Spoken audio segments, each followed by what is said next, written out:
But let's talk about a few more numbers then. Caplin Point reported a 45% growth in its top line, aided by strong performance in its U.S. business. The company also expects its capacity expansion to be completed by February 2020.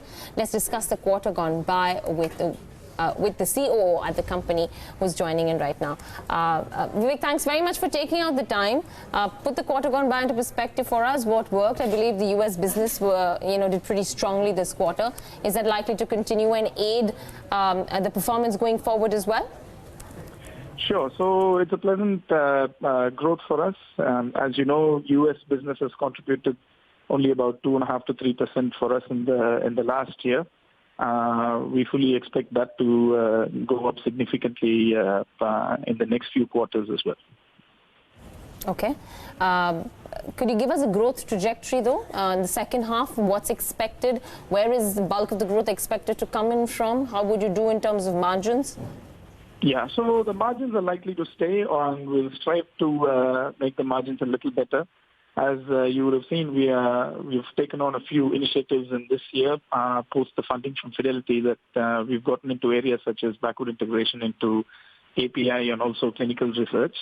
So that's why you could see a tiny bit of a compression in the margins, but this is likely to go up. And in terms of the second half, we expect the growth to remain strong.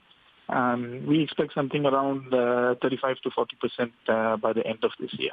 Okay, that's on track with what we're seeing even in this quarter. Let's also talk about your capacity expansion, which gets completed by February of 2020. How is that going to reflect in terms of numbers? When is that rather going to start reflecting in numbers, and how much of an addition are you going to be seeing on the back of this expansion? Yeah, so this expansion is likely to be completed by about February or maximum by March. In terms of its impact, see, the thing with pharmaceuticals, especially in regulated markets, things go on a bit to long term. So you might not be able to see something dramatically different within a very short period, but this helps us substantially because our idea in the U.S. especially is to do a combination of both our own products and also contract manufacturing. And with our high level of compliance, we see a lot of interest from larger organizations that want to do contract manufacturing with us for U.S.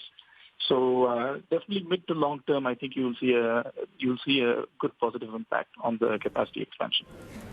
Vivek, give us a sense on the product pipeline in the U.S. market, and also how many approvals did you get in the quarter gone by?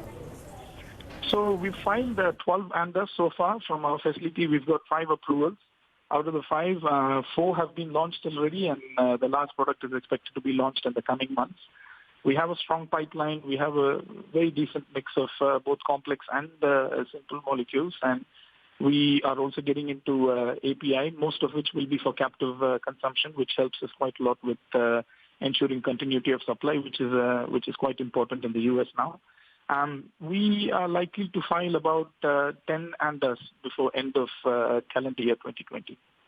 Since the growth, as you mentioned, has been boosted by the business in U.S., could you give us a sense what percentage of your revenues currently come from the U.S. market, and will this contribution go up in the coming days? And also just a word on pricing as well, Vivek, because this is a sector where pricing pressure persisted, I think, in the last 3 to 4 years. So has that picked up?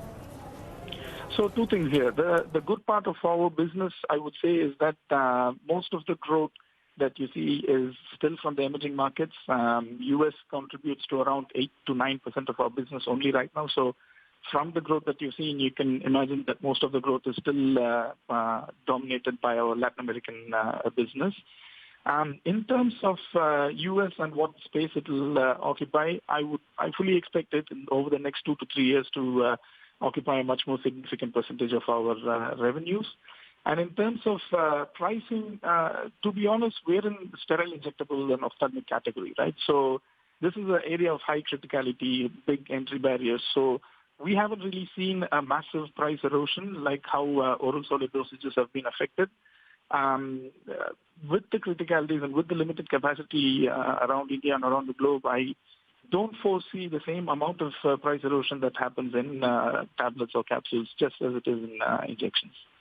All right. We'll leave it at that, Vivek. Thanks very much for joining us. Appreciate you taking out the time, and best of luck for the coming quarters.